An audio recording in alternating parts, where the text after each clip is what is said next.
What's up? What's up? What's up? Welcome to the All Around. I'm your gracious host, Dr. Anthony. Please tune in on Mondays at 6 p.m. for your entertainment purposes. We will hit current topics, old topics, and everything else in between. Be there or be square. Deuces, my loves.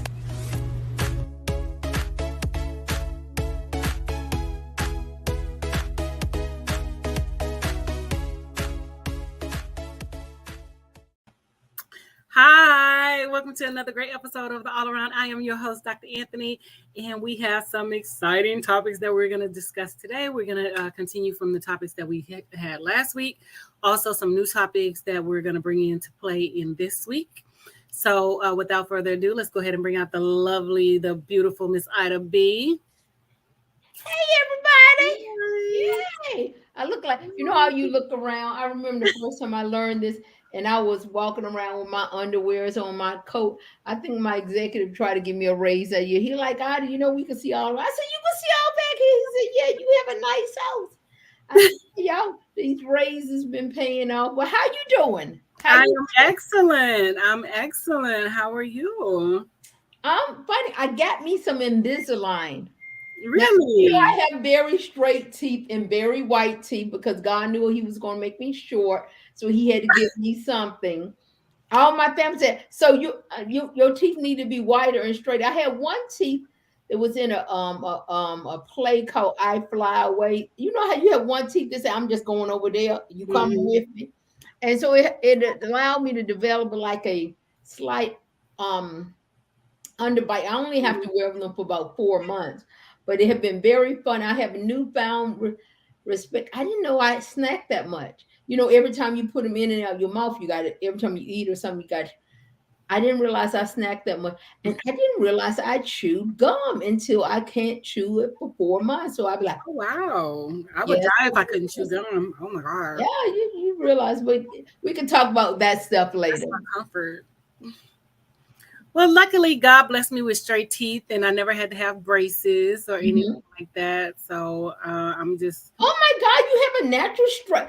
I thought you had braces. People say you ever wore braces, and so like you said, we take for granted something that people go and pay thousands of dollars for, or go to foreign countries. So it is.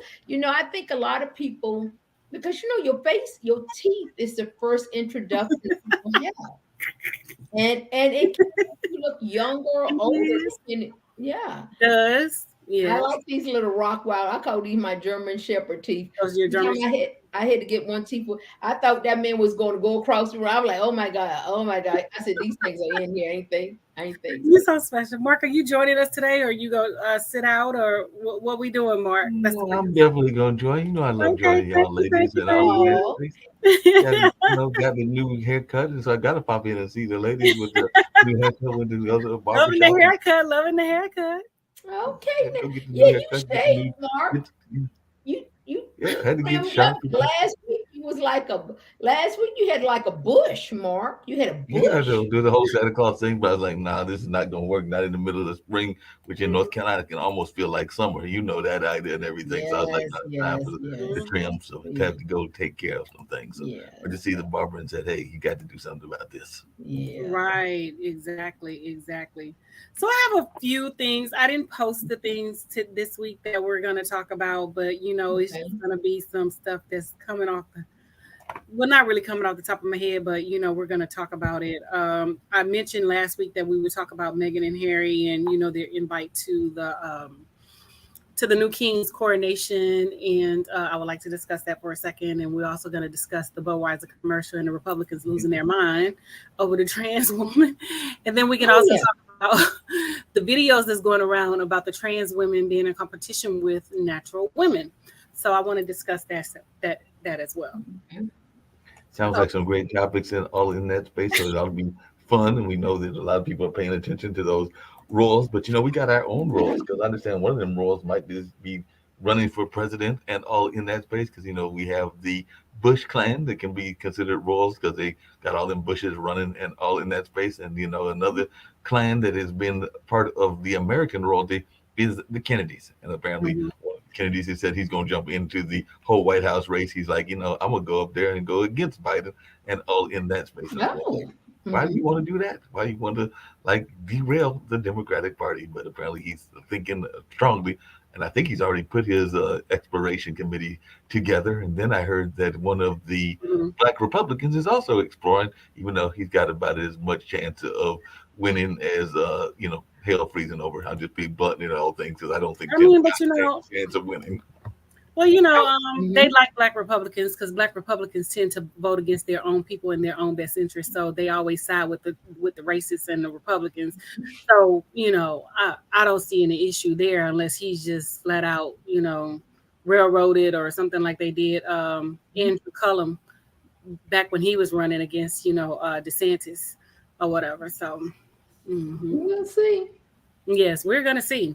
All Mhm. right, so let's jump into these hot topics. Okay, so Meghan Markle and Prince Harry received a invitation from the palace for the king's coronation. So it has been stated that Prince Harry will travel to the coronation by himself, and Meghan will stay home with the children because Prince Archie's birthday is on May 6th, day after mine, and Princess Lilibeth, who is what 2 years old, so she's gonna stay home with the children. Um, but I mean, I don't have a problem with Megan ditching on the Royals or whatever because of Mhm. the way that she was treated, and the way that she's still being treated. Some people look at it as if she's snubbing them, but my thing is, you're quick to condemn racism in sports and racism in this and racism in that, but you never condemned it in your own household, and you never called out your people. So I'm 100% behind her with not going and not showing face and things like that or whatever. But at the same time, if she would have shown up, the media attention to me would have totally been on her and Harry, and instead of what they were there for. Mhm. So what do you think? Well, I think it's a Kodak moment, like you said, a Kodak moment. I think at this point, um, them separating themselves from the royal clan. When you think of clan, I think of those other K's, so it's hard for me to say those words. The Ku Klux Klan. I was telling you, I got Invisalign, so now I have a slight lisp. I only have to wear these things for 4 months, so Mm-hmm. um, I think, when people thought of England, when people think of racism, they think of America and Africa. When they think of divisive countries, England have always played the British, and they always played themselves. It's such a good, clean Mm-hmm. culture. So when she started bringing to front where her now deceased mother-in-law, she didn't bring Princess Diana talk about the other cultural norms of being a royal. And to be quite honest, people was very surprised. I have a couple of friends that are from England and different stuff, and Mm-hmm. I never thought about them being racist or anything until she came in. I thought she had the complexion with the connection because she was just bright enough that even in the black community, and to see how that played out. um, and I think if she hadn't, Princess, who was the other one? Princess Grace years ago, when she came, I think she came from poverty. Princess Diana, they needed her to be, I think they needed her to marry Charles because he was messing around with his girlfriend, who's now his wife. And I think when Megan came up, I think they thought she was going to play nice in the sandbox, and she was really surprised. They were really surprised. She was hurt how the media, which as American, she thought the paparazzi was going to love her. And I think she was really surprised. Now, have she maximized and made millions of dollars on a Netflix, Oprah Winfrey? But I know at the end of the day, she wasn't welcome. She wasn't, and I'm glad she had the kids. I think it would have been uh, uh, uh, just a whole Dookie show if she showed up, because they're still looking now. But Ida, hold on a second. I gotta ask you something. We're talking about Princess Diana. We're talking about the royal family. We're talking about all of this aspect. As I recall that history, and speaking of birthdays, I think Princess Diana was a fellow Cancer. For those that want to believe in astrology, and was born around July. I think she might have been like the 4th of July, and I'm the Uh-huh. first and all in that space. But as I recall, after she broke up with Charles, didn't she get involved with a brother from like the Middle East and stuff like that, and that was part of the whole conversation around even her dating life after she got out of the relationship Mm-hmm. with Charles. So, as I Mm-hmm. recall, he was part of what was going on even as she was killed on that fateful day. All Mm-hmm. in that. Some people say Mm-hmm. it was even a planned assassination, but who knows about those kind of aspects of what goes on in the royal family or even in our own political Mm-hmm. spheres and everything. But Mm-hmm. definitely, with that racism thing is not new to me in London and stuff along those lines because they've had some issues around racism even in London and in other parts of Europe that they are still dealing with. So I don't know why Of people are course. shaking their head even with the Markel situation and all in that way. Last thing I'll I mean, bring because up the is thing about it is, y'all, the problem is she's black. That's the problem. He could have Right. went got a trailer park, dust bucket. They would have been okay with her being a trailer park dust bucket because she's white. The issue is because Megan is black and she has a black mama, and they know that she has a black mama. That is the issue. None of this came about until they found out that she was black. When they found out that she was black, then that was the issue. Then all of this stuff, oh, she with them for the money. She had her own money. She was making her own money. Why couldn't right. she just fall in love? Why couldn't they just be two people that met? And he went after her. She didn't go Right. after him. He went after her after he saw her on social media and was like, who is that? You know what I'm saying? But Mm-hmm. I said from the jump that he was gonna marry somebody black.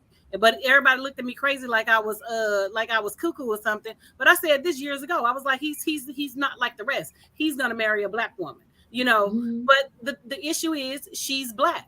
And they can't wrap their heads around how can this man who is so prestigious, who's a prince, marry this woman who's they're basically saying she's nothing below him, that basically she's a peasant. How can he fall in love with her? And then she's black on top of it. You know what I'm saying? I mean, but what Mm-hmm. really took the cake was when they were talking about how dark his children was going to be.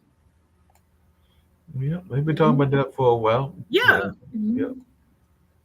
So I mean, because it just really baffles me how you quick to condemn somebody else, talking about, oh, you don't support racism this way and that Mm-hmm. way, but you doing the same dang on thing to your sister-in-law. I mean, it's quite evident, because he's not talking to his brother because of her. You're not talking to your brother because he's sticking up for his black wife. That's why you're not talking to your brother. Mm-hmm. That is Mm-hmm. the issue.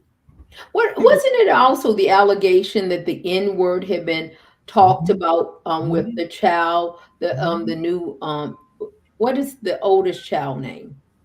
Who? Archie, Archie? Archie, and so I like that history became not history but real time, because usually later in life we find out about all this stuff in a history book, in Mhm. a tell-all book, and all of that. But she was really devastated how they played a key role in throwing her under the bus into because the media, the paparazzi over there is actually controlled by the royal family, and they Mhm. said they talked about the relationship. And we have the example over here with the Kardashian and TMZ. We know that Mhm. they have certain people that are on their payroll, and I think for her, even though she was an actress and she was not a naive young lady, but she was very surprised how they came for her.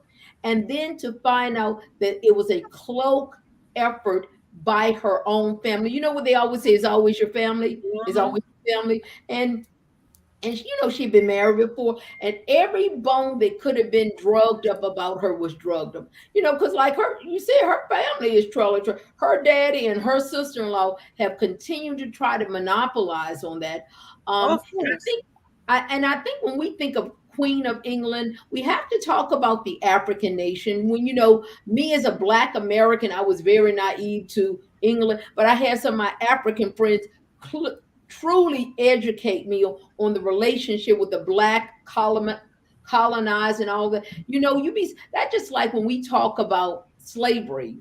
When I think of slavery, I think of African, but I have African friends that don't get slavery, which is odd to me. But then that's the same thing when I go and talk to one of my friends that is a Indian from the tribe, and I didn't understand why Washington Redskin was so offensive. So you got things that have culturally been going on all the way around the world that a lot of us have been very naive.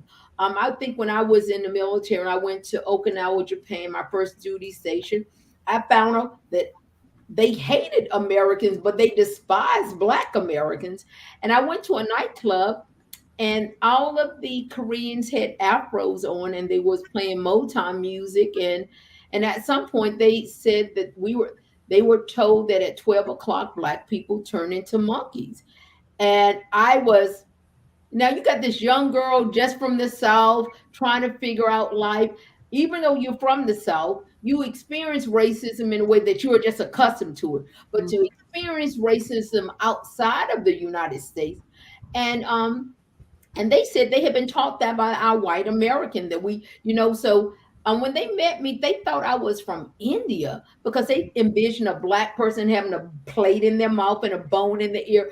And so I was 17 years old, horrified, but they would have protests when they would tell the Black Marines and the Black enlisted or officer, we could not go off base. We could not, they would have, and so when we hear these things, what I realized, the media protects a lot of things, doesn't filter out to the everyday American. Now that we got Elon Musk, who's a cuckoo for Cocoa Puff, but he said some very damning station comments about the federal government. And on some level, I think the American people globally, people have the right to know what is really going on in the world, even if we can't handle it. So that's my spin. So I mean, yeah, but I always got some comeback. The rant. I No, call I'm this just ranting Regina. Regina, come on, Regina, bring it, Regina. look, girl. But I mean, my thing is, I don't even understand why. What baffles me the most is you have Black people who are over there that's living there, but you love these white folks. You love massa. You love your massa.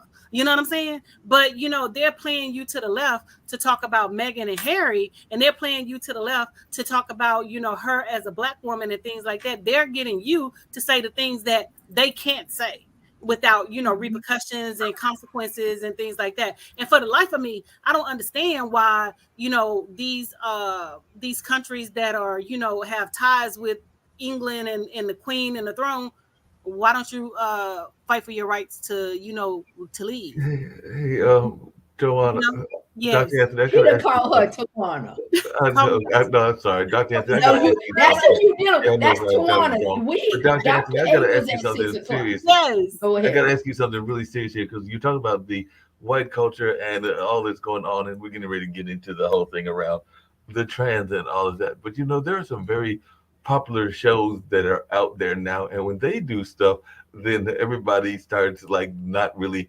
making any big fuss about it, but it does show kind of the mindset of young people and all of that. And I stumbled across this clip. I want to share it with y'all, and we're going to do it the old-fashioned way. When I'm going to do a shared screen, but there's a conversation going on among our young folks about body count, and a body count is how many people you sleep with, and all in that space. And there is a very popular podcast that is out there called Whatever. It is literally called Whatever, and all in that space. And there was a young white woman, white blonde chick, and everything. And she basically said, look, that she had been with, I think it was 6 dudes a day, and like over a long period of time.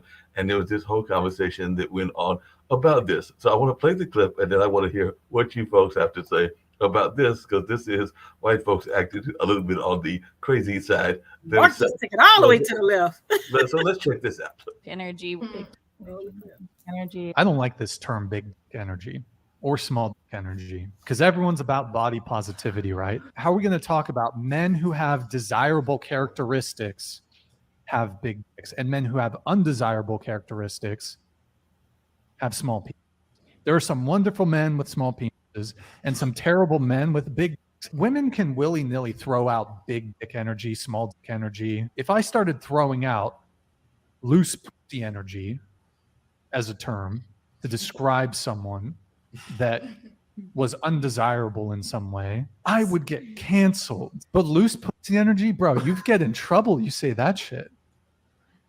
There's other terms to use. Cavernous vag energy. Anyway. Way. And that's just one of the clips. I'm gonna try to find the other one where the woman literally was bragging on how many folks she had been with and all in that space. But are we allowing the social media to have all these crazy conversations like that one and all in that space? And like I said, I'm gonna try to find the one that I was originally looking for, which was this woman that was bragging on her body count. And like I said, she was one of those folks, and you got to watch the facial expression of the women that she is making her body count imagery and all in that space. As a matter of fact, I think I did find that But I one. mean, but that just goes to show you how, men idolize these type of women or whatever, but they talk bad about black women and they want to say black women is this and black women is that. No, I'm talking about the black men who idolize, white women and who want those white women or whatever. White women are tend to become way more sexually active earlier than black women. Black women are taught to preserve themselves. White women are very promiscuous. Most of them are being sexually abused by their fathers in the first place in the home.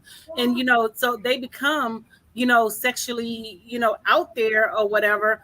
But that is what most of the men want, versus, what we provide and what we give. And, they have these long lists of, things about black women. Oh, I don't like black women because of this. I don't like black women because of that. I don't like black women because of this. Go on over there with your loose pussy white woman. That's what he said. I didn't. I'm just saying. That's what he said. I'm just reiterating what he said. Well, okay. Well, when I think of the body, I think of the body shaming, positive movement, body positivity, and now you got the body count. We always had a body count. When you think of prostitutes and different things, but my mother will always say, you can't lay down with a bunch of men and be still called a woman. A man, we encourage that behavior. When you think about in our Black community, we're constantly encouraging our daughters to maintain their virginity. But like you said, it is a contrast. Coming back to once again slavery, when the white slave master would go and sleep with all of the Black women, impregnate, creating these multiracial children, and the white woman wanted what we call the mandingo, and so we think of Sally Hemingway. And when you think of I think Steve Harvey had something about he wrote this book, Act Like a Woman, Think Like a Man, and then his own daughter in his own backyard dispelled everything he was making millions off. Wait 90 days to have, and she had been now with you could tell when you have a body count, because what they said, give them back to the street. At the end of the day, people are going to have sex, but men do not want to believe that their woman or wives have had all of these sexual partners. They struggle with it. And women, when we're watching these shows later on, I think each generation have their own way of addressing this. When you think about Kim Kardashian, she has slept with all of these celebrities, millionaires, and she became famous intentionally making a sex video with Ray J. And he finally came out and said they intentionally made that. And they made 2 videos because she wanted to become famous. And so, and this is the thing about what is backlash and what is viral. In another time and era, because think about, people were making intentional sex tapes. Now you have OnlyFans. So people have a body count. People, I think I think about, when you think about how many sex partners have you had, and is it anybody's business? A man can brag about, I had this and this, and like you think of P. Diddy, you think of celebrities. It was a famous basketball player. Mark, you probably can help me. It was a famous basketball, Will Chamberlain. And he said he slept well over 1,000 women. Right. And but when you think about a woman, now I think about, I was born genetically as a woman, but when you go and talk to a gynecologist, she said, we not mean for all those dingalings. We not mean for all those dingalings. It comes as a price. Big dick, small dick, whatever. We make it cruel. But when you talk to a doctor, our body were not meant for that level of penetration long term. And when you got someone, then you have someone later on, 5 years later, these women that's bragging, they're now denouncing it because now they can't find a good husband because you don't said your body They got a black African, and she said that she slept with over 200 men and given people HIV. So these things come at a price. And this is the clip that I was actually looking for. We won't have to play the whole thing because the whole thing is a Okay. little bit lengthy, but we can get the gist of what she's saying. But this is the clip that I was originally looking Past for. Okay. predicted my future, why would I relapse? Like that doesn't make any sense. People can change. People are we're human beings. We have issues. My ex also sold drugs in his past, but does that make him like a bad person today? No. People make mistakes. So I don't know. Are you referencing the fact that you have a high body count? Yeah. Okay. So Well, that's just my People can change, but because of your high body count and your previous sexual addiction, that might be a reason or reasons why a man might want to disqualify you or preclude pursuing you Right. because of that. And that's fine. That's their personal preference. But if you're going to use my past against me and say that, like I can no longer emotionally connect with a man because I've done this, this, and this with however many people, that's just not true. I feel like when I look at a man that I'm in love with to this day, I still feel, I just personal experience, I just don't feel that way. But the thing is that, I mean, sure, that could be the case, but I mean, there's studies on this. CDC did the study on this. I mean, the more premarital sexual partners you've had, the greater likelihood of infidelity, the greater likelihood of reporting relationship dissatisfaction, the greater likelihood of divorce, greater likelihood of STD, greater likelihood of, let's see, what else? You have a more difficult time pair bonding. So, right. So, but did they do that study with women that were consistently sleeping with multiple men, or did they do that study with women that like slept with like 50 dudes like 1 year and then they held off for like 2 years straight? Because I feel like the longer as time goes on, my body's kind of like reset itself. It's like I'm getting sober again. You know what I mean? I'm finally seeing with like a clearer head and not having to sexualize everybody all the time. Because I sexualized women just as much as I did men. Like it was always a competition thing, right? Because I was trying to have sex. So, but regardless, you know what I mean? well, I don't know if this is, and then this just occurred to me, so I don't know if it's a perfect analogy, but you mentioned, well, what if, how Afraid to open email attachments or make payments online. Ads in between, but you get the gist of what was going on that Yeah, whole so thing. she slept with a lot of men. But also you go to a doctor, you say my cha-cha is loose, and they'll give you sex, vagina rejuvenation. And I love this young man. I watch his show. I like he just reeled him in. He'd be like, okay, vet this person, because in her natural mind, she made sense. There's no way in the world you're gonna bring. I have 11 brothers. My brother dated. He said, you remember the Belle Bill DeVoe, they made this song, That Girl Is Poison. Yeah. And they said, how you know? Because me and my crew used to do it. I don't know what the white folks do, but in the black community, you're not going to bring certain people around your family that people that went up in. Just like right now, everybody's afraid because the Freaknik documentary is getting ready to come out. Right. So glad I never went to Freaknik. I used to go to bike rally, and I was a bike rally girl. And I think now they say Freaknik is just the Essen Festival.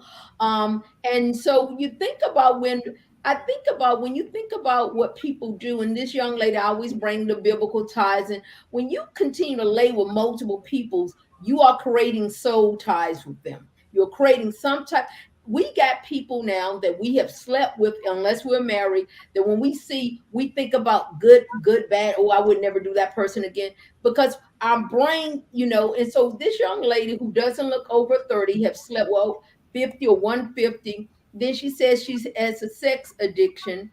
Ain't no way in the world your family is going to accept her unless you're going up in the mountain somewhere with it. You look like you sleep with your sister. Well, I mean, but that goes back to cultural differences. You know what I'm saying? Like, when we come through the ranks, we call it playing the dozen. That's what we do in the South. So you already know if Tom, Dick, and Harry done ran up in it. Guess what's gonna be the topic of the discussion at the dinner table? Your sex like Tom, Dick, and Harry running up in it. So that's that's something that we do as blacks in within our culture. And like you said, you don't know what goes on in their culture, but in our culture, you already know it's gonna get handled and it's gonna get Well, talked speaking about. of things that we don't know in our culture, I was actually in the clubhouse we were early today, and they brought up it was actually run by a young lady, sister from London, and all of that. And she brought up this next video that I'm going to bring up, which is a Target, and I did say Target, not Target, person that recently was upset at Target after she had spent like about $1,000 in merchandise, and she got to a whole complaint with the person at Target, I think it was in Kansas or something like that, and was demanding reparations. So she was saying that she wanted reparations in this particular space and all along those lines. So if you don't mind, I want to bring up this video and see what y'all got to say about Sister Girl, who's saying that this is her Rosa Parks moment. That is what it was actually quoted as, and all in that way. She said this was her Rosa Parks moment as she went up against Tarjay, and all in that kind of way. So let's check this out and see what y'all think about this incident.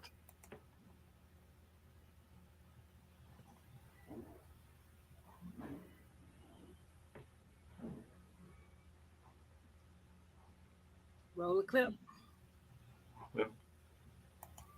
Oh, hold on a second. Oh, the clip is not showing, and the volume's not playing either. Let's go and get the clip going, and let's see if we can get some volume going also.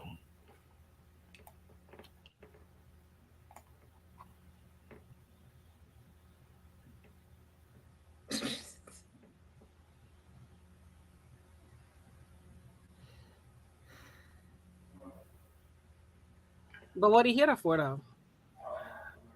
She was making a complaint, and she was saying that I understand, but I'm saying, why does he feel the need to put his hands on her?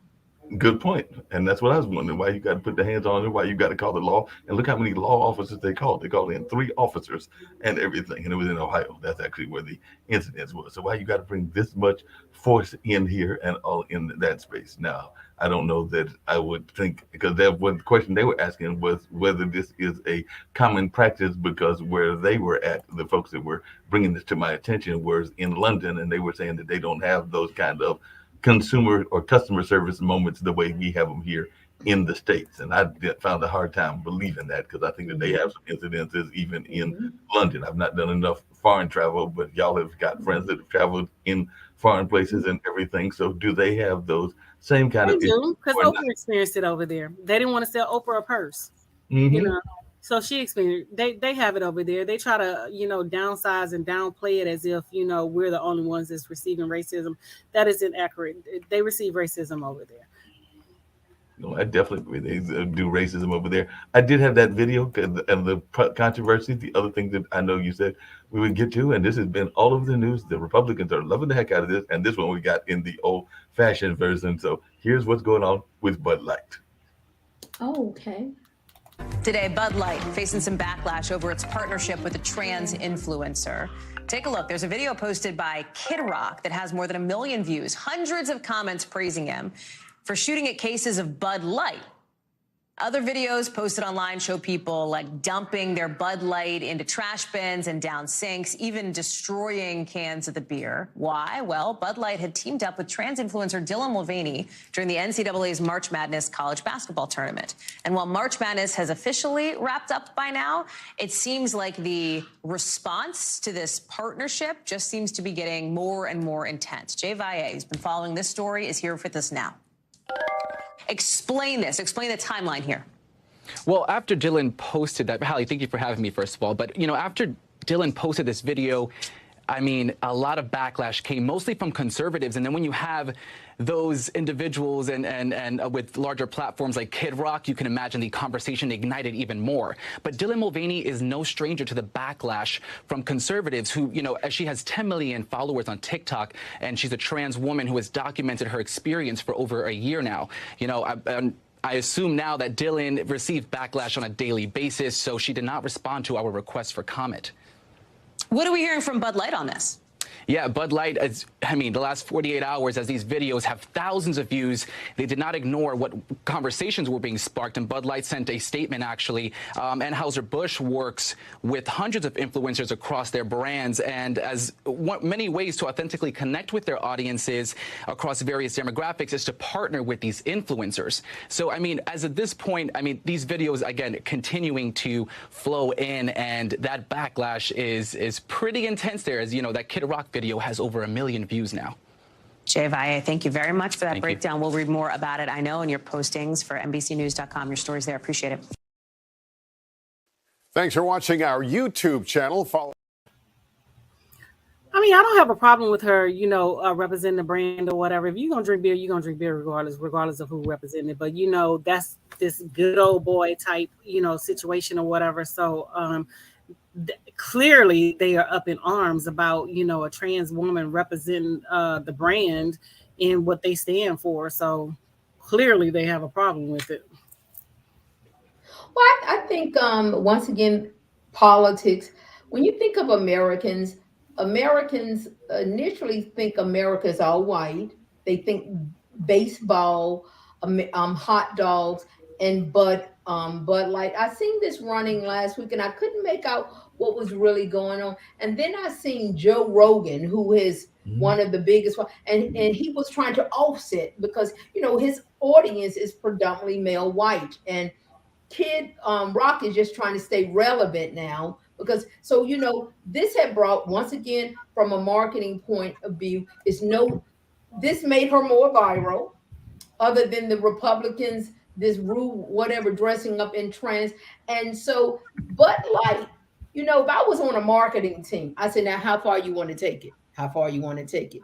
The backlash also required, because the LBG, I call them the alphabet community, because I can't remember what alphabet been added today.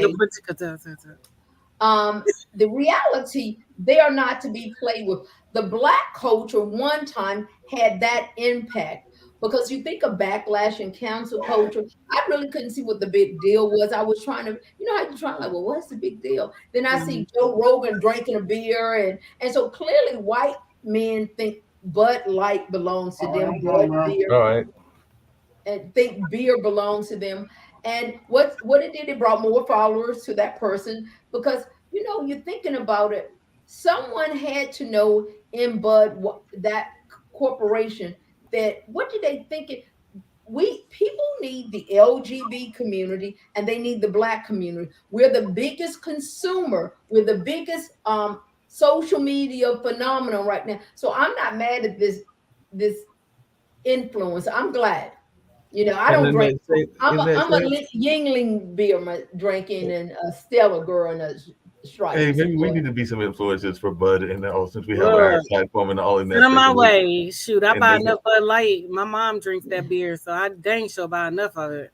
But my thing is, they have already made the money off of you, idiots. You destroyed the that you have already purchased. You know what I'm saying? They already got their money. It's already sold. So well, not only that, but where are most of the ABC stores? If I remember correctly, and correct me if I'm wrong and everything, but are most of them in our neighborhoods? I know that there's one literally around the corner from what used to be the Black Wall Street, and there are a lot of those convenience stores. A lot of the stores that sell this particular brew are in our neighborhoods, as I recall, and everything. But if I'm wrong, please correct me and tell me I'm wrong, and tell me how I'm wrong in that space. I do know that one of the things that they did was they did the back roll, and apparently they did this earlier. So how did they respond? They came back with a very hyper American and red, black, and all the colors of American flag and all in that space. I started giving the ones for the African American flag in that space. But you know what I'm trying to say, our colors in America, and they give this very patriotic ad as their response to the backlash that they've received. Let me tell you a story about a beer rooted in the heart of America, found in a community where a handshake is a sure contract. Brewed for those who found opportunity in challenge and hope in tomorrow. raised by generations, willing to sip, share, risk, remember. This is a story bigger than beer. This is the story of the American spirit.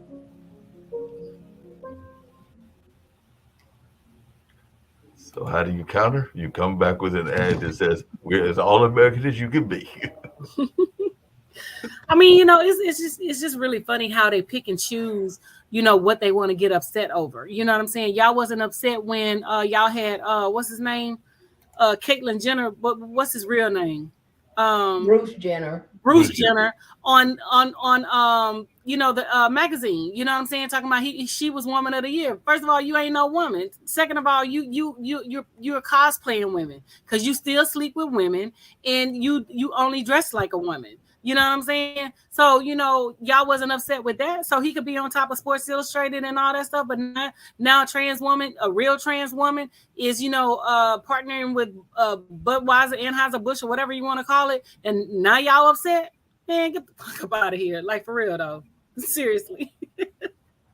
I like I said, from marketing, I appreciate the controversial because if it can make us talk about it, it's news. And so it actually, you know, you got the Republicans who think they run the world and different stuff. So it made us realize, so Budweiser is a white man beer. Okay, and a straight white man beer, and you just and it shows us how we are married to our culture, our bigotry, our political views. So to me, I appreciate how Mark run that Bean footage because, like I said, I seen it running last week, and then they showed Joe Rogan trying to calm them down, and so they got their go-to people. Who was our go-to in the Black community? It used to be, ironically, Will Smith and Tyler Perry. You have Oprah Winfrey used to be our go-to. So when things are really offensive in certain community, they say, well, and you can't go wrong with the American, you know, the Clydesdale horse, because that's what you think of Budweiser, you think of the horse. Very well put together. But will I go and buy a 6-pack of Budweiser? I don't drink Budweiser. No, but Ida, you actually raised an interesting question. I don't know the answer to it, but is there a true African American leader? Because you mentioned some names we all know, Martin and Malcolm, and definitely, you know, no matter what people's attitudes were, if there was an issue that was going on in that community, you would hear from the Al Sharptons and the Jesse Jacksons of the world. But I don't know that there is, and some of their cachet in terms of credibility is not as strong as it used to be, you know, all in that space. So is there a true representative African American leader? I mean, some would say Obama, but has Obama really stepped into that role in the full sense? And do we need one leader? And do we have a series of leaders? Because I don't think we need one. We probably need more. Benjamin Crump. You had the Breakfast Club. The Black community, when I think about the Black community, our greatest impact is continuing to be the entertainers and the athletes, LeBron James. And you have some people that just won't play. That's why we were so devastated how Kanye ended up acting cray-cray, and then we realized they want to act. You know, his school just got closed down last week. We had this shooting, you know, and it was on the paper, in the news. This 80-year-old white man shot that young Black boy for going to the wrong house to pick up his sibling. We will never stop the love and hate of Black and white America. It first of all, it's profitable. It's profitable to keep racism going on. It's profitable. It's called Republican and Democrat. It's profitable. So yeah, I think when you think of Ben Crump and, you know, we had Johnny Cochran. You used to have the state of Black America. You had Tavis Smiley. I just think, you know, not that the Black community is divided. I think George Floyd brought a lot of us together. But you think about the people who came before George, all the way back to slavery, Rosa Parks, Rodney King. So I think, unfortunately, Black people, sometimes we band together in our blood, in grief. And now you got so much going on, you can't, but I don't think like if we had to do damage control about something went on in the Black community, Obama is not going to let us use him. Point blank, count him out. LeBron James have been coming from, Jamie Foxx just had a stroke. So who is our go-to? Our go-to is our radio stations, now our podcast. The Breakfast Club used to be a force to be reckoned with. So was Wendy Williams show, even though people hate her or like her. And Roland Martin at times is a close fourth or fifth runner up for things. But I think the Black community now, this generation depends on TikTok and what goes viral. Who's right today, And who's the trendy person at that particular day? I mean, they don't even study history enough, because one of the things that I heard, and I know that Dr. Anthony brought this up on a past show, was actually a TEDx talk that was from one of the members of the Navajo tribe, and he basically said that the Constitution is doing what the Constitution is supposed to do, because he was basically in his argument on his TEDx talk was saying that the Constitution was created by aristocratic white males and all in that space. So we should not be surprised that women make 70 cents to the dollar or whatever that statistic is. We shouldn't be surprised that Black and brown people are filling up the jail cells and some of the other injustices that are going on,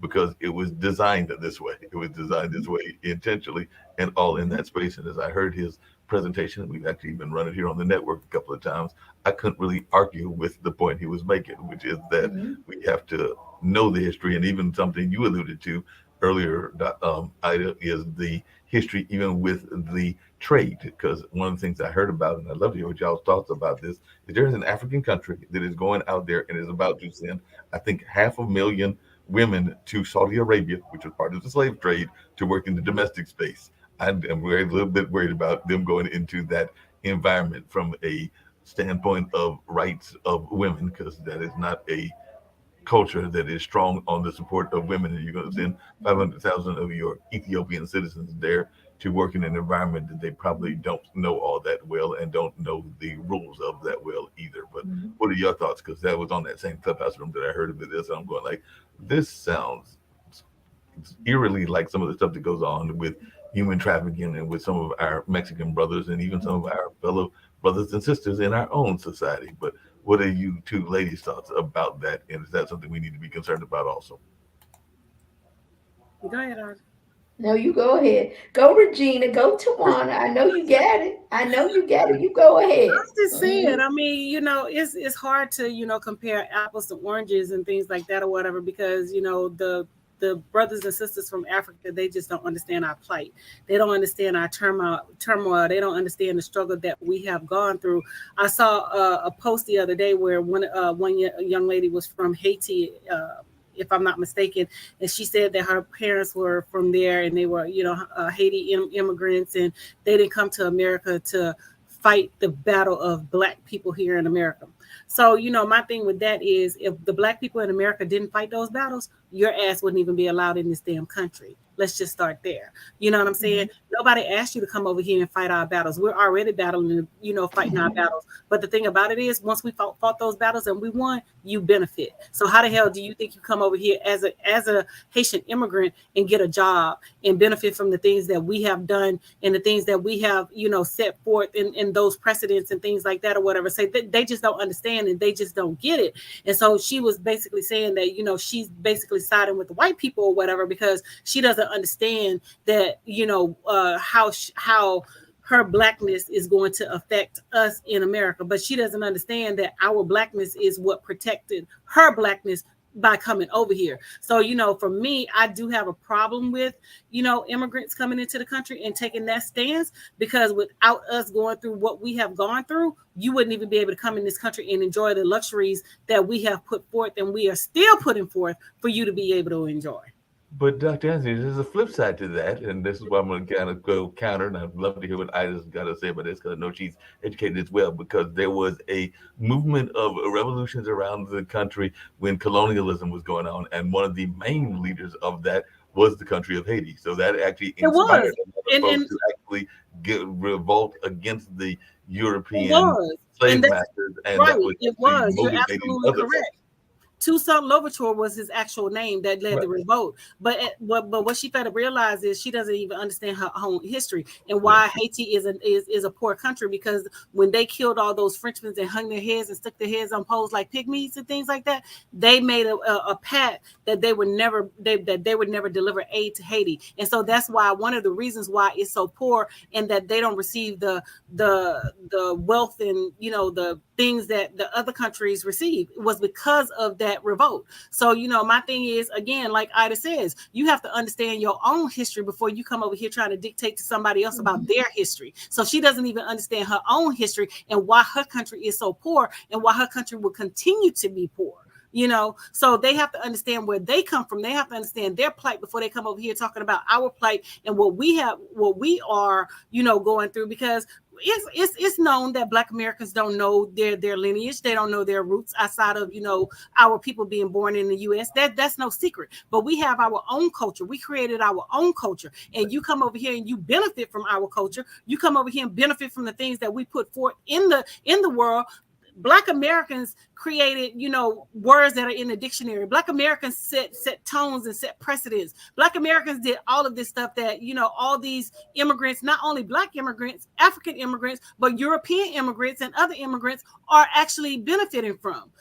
Ann Coulter said it best. You don't get to come over here and dictate to Black people about Black culture. You just don't get to do that. No, I definitely can see that. But like I said, I do remember that even when Haiti was created as an independent country, the second independent country right after the United States, they were actually encouraging some of us to go over there. And they were saying, if you can get over here, you can even have some land and some property and other I things. can't live nowhere except the United States because my ass too crazy. So you couldn't survive in some of these other countries? I'm too radical. Regina could not leave the U.S. I cannot leave the U.S. Yes. And like I said, when I think of what you, Regina was saying, because I call this personality Regina, I think I like how you reiterate, she understand, you kept weaving the word understand. And so, when you think of understanding, you think of knowledge and you think of ignorance. I think sometimes people choose to say, well, if I choose to maintain a level of ignorance, that keeps me off the hook for accountability and change. And so I recently had one of my friends who travel and been here now, and she became a U.S. citizen. And but then I said to her, but you still eat culturally all of your foods, you wear your cultural thing. And when I think people think about America, they think about capital gain, freedom and stuff, but they don't think about the freedom. See, as a veteran, people are very comfortable saying thank you for your service as a veteran, but they don't want it to say thank you for being Black. So I realize certain people can get that narrative of when I would say you only have the right to do that because I've served the United States, so I have given you the right to be here. But if I was to say that as a Black woman, not being in a uniform or expressing where I've came from, then the person gets in, I'm not here for that. I have no obligation. But the reality, we are our brother keeper in the Black community. We are our brother's keeper, even then when our brothers don't know they need to be kept, that someone do need to look at it. Because when Obama came, you had moments globally in America that brought everybody together. Obama is up there with McDonald's and Michael Jackson, and you have people that culturally everybody knew who he was. And he did make strides, and it's not, but this is still talking about politics. But I have seen people just don't want to know. People don't.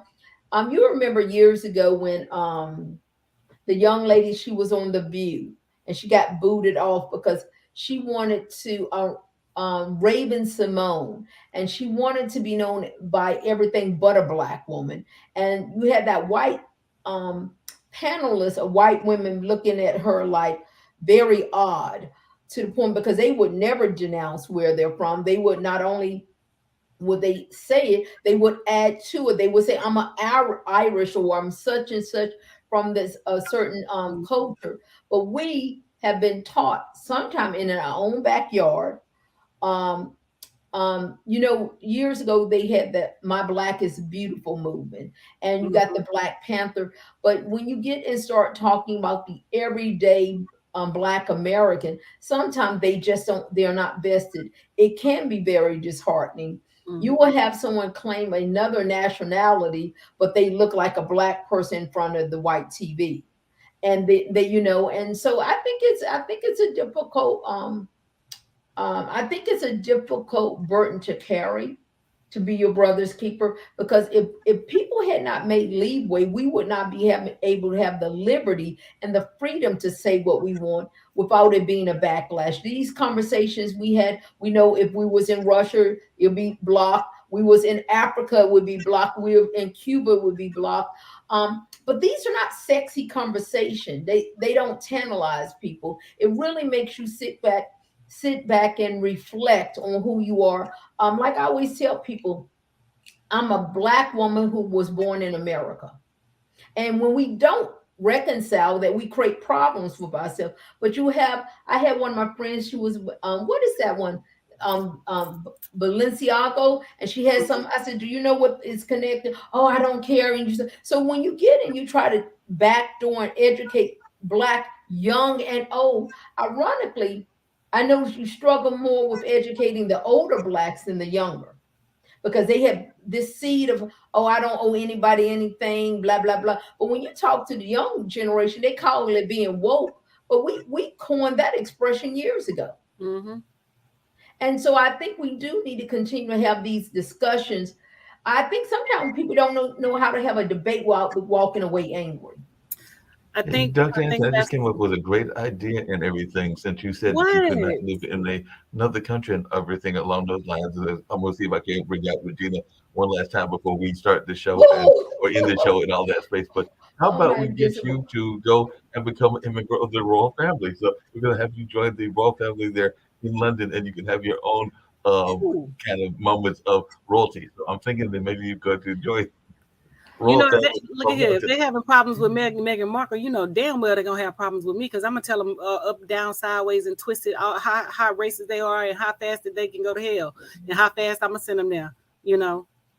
So that definitely. So what should we call her? Duchess Regina? Should we rename her the Duchess of? Don't play with me. The Duchess of DMV. She has no play. She's don't play with me. I don't have no play. We cut a little different coming from the South. We cut a little different coming from the booth. You know what I'm saying? What you say? I said what I said. So and we have done a very great job of dispelling the angry Black woman. Because I think the angry Black woman. Did you see when you talk about the Karens and different stuff? I think we as Black women, we're very conscious that we are our brother's keeper, our sister's keeper, and we understand the burden. But I think sometimes you have a hard time passing the torch on, because these conversations are not sexy. They're very painful. We go around and you say, have I made any leeway? I think last week, some of my nieces and nephews, they pledged. I think last week was pledging a lot of fraternities, and it was, I never really got into that, but I can appreciate it. But then we see this is part of the problem that we played into their narrative, because part of what we do is we have our little princesses and our courts and all of this stuff where we're basically trying to create our own version of royalty, and that's definitely what goes on in some of our social organizations, whether that's I'm definitely royalty. I'm just Jack and Jill's and a number of others. So then we kind of play into the narrative that we think that we want to make our I'm definitely royalty. I'm just not that type of royalty, that British, Londonish, what Tyler Perry said, that stuff that's over there. I'm just not that type of royalty. You know what I'm saying? I'm Black American royalty. It's a difference. You remember what Holly Berry and them made that movie, Bats, Black American Princes, and I think we are born and created to be a part of something. We desire to be a part of some organism, and Black Americans Blacks, we still want to be part of the American dream, and we're constantly being rejected, but we don't know how to create our own American dream that people, because we see the Black culture gathered, because people culturally come into our community, take what they need, and they go out and become They successful. capitalize on it. But yet we give away the family recipe when they go and patent it. So we do have an obligation to understand wealth. The most important thing you can be as a Black American is know your power of voting and know your bank account. Those are two of the derivatives that drives the world. And I just played the Republicans plays off it where, I love the playbook of, I see someone, they playing that to the end. But behind closed doors, that might not be who they are. Go, Mark. I see you nodding. You're muted. Because I knew we were getting ready to wind down, and we were actually almost over, but we go over a few more minutes and everything. But there was another video, and I'm gonna try to bring it for the next week's show. But there was a gentleman, a brother, that got in trouble and got a lot of flack because he was doing something that I thought was actually noble. I want to say that his son is like 9, 10, or 11, but definitely a young son and everything. And he was teaching the son how to drive a semi. So it seems to me that would be a great thing. But there was a lot of people that were giving him flack because they were like, it's too early. He's losing his childhood and all in that space. But I'm like, wait a minute, this is a skill set that he can learn. That the dad was there with him, training him on how to drive. Well, he needs to learn how to drive. He needs to do all that because they teach their children. Well, is it a problem when y'all running around? I'm talking about to the white people. Is it a problem when y'all running around teaching y'all children how to fire AR-15 semi-automatic rifles? It's not a problem then. So why is it a problem when this Black man teaching his son how to drive a semi? And I mean, in the South, we start driving early. I used to let my son drive at 10, 11 years old, 12 years old. He was driving by himself. So where's the problem? But we have shamed people out of having a technical skill. Welders, plumbers, electrician.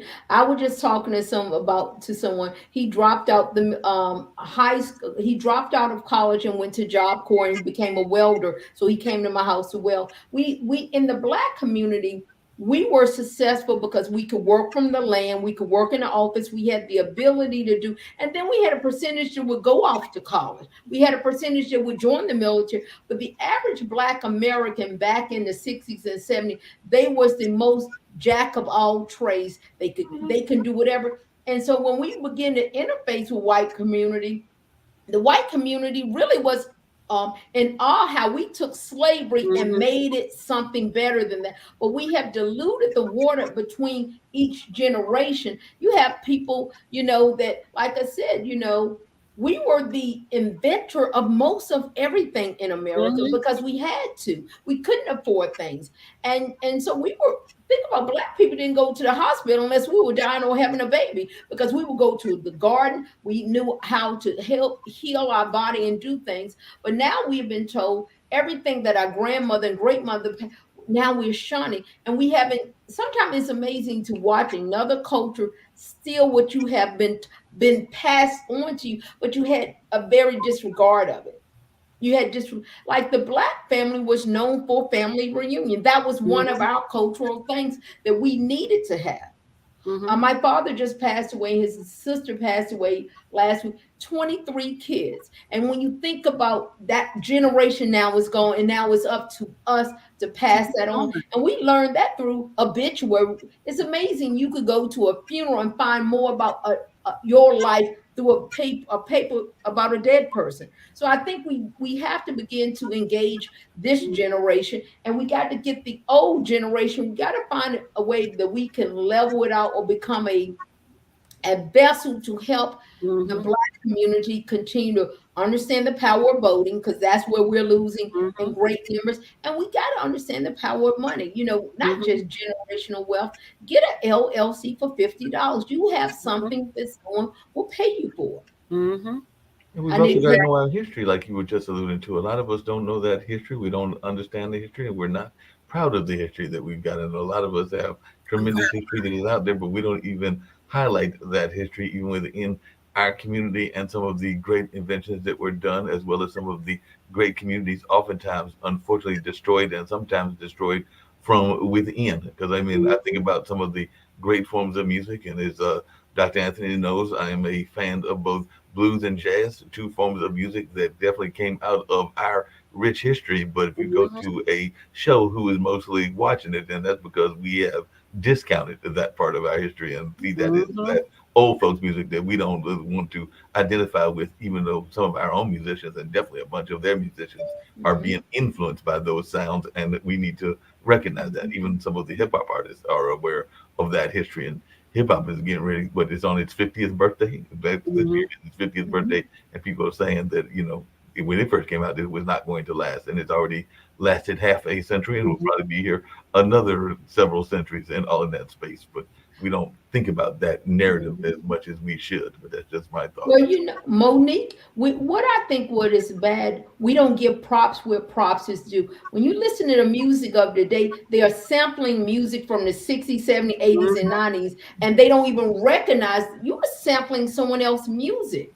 And you're becoming famous for it. Monique, which you know, that's my girl. She's now suing some more network for running her show, Moesha, without running me my check. So, you know, I think, you know, Monique is a force to be reckoned with. I have my ups and downs about her, but she keeps bringing the spotlight to things that have to be done. I think one of the things in the Black community rules are we always take the higher road about things that we should take to court and deal with. And so now I think we have created a burden for the next generation because we don't know how to fight for ourselves. And we the other thing that we do is sometimes we only tell part of the story, because I am planning to go see this amazing movie, and maybe we'll talk about this on next week as well. I have not seen it, but some friends of mine, including some white friends, have gone to see it, and they say that it is an amazing movie about the deal between Nike and Michael Jordan, but they also say that it only covers part of the Michael Jordan narrative because Michael was in charge of what was going on, and he was not going to talk about the gambling part of his life and some of the things that were going on, even with his dad, and even started in basketball late in life, because that isn't the sunny and rosy side of the narrative. So this is the business side and the sunny side of the narrative, and apparently it's getting great reviews and people are very excited about it. But I'm going to check them on Netflix.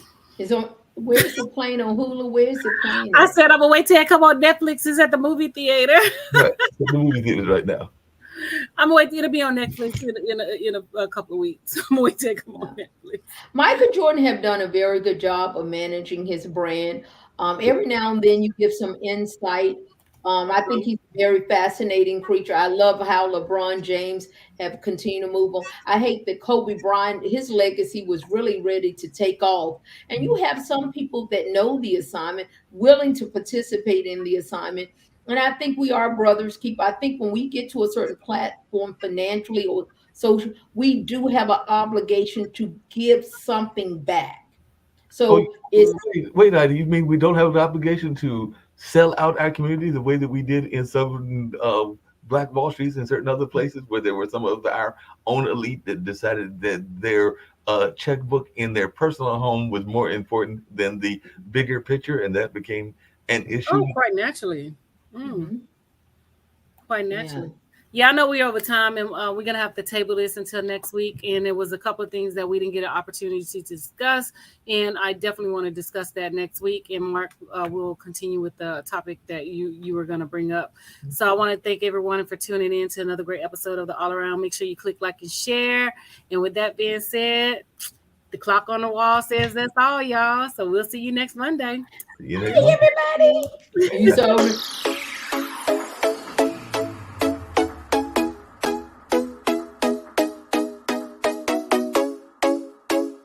What's up? What's up? What's up?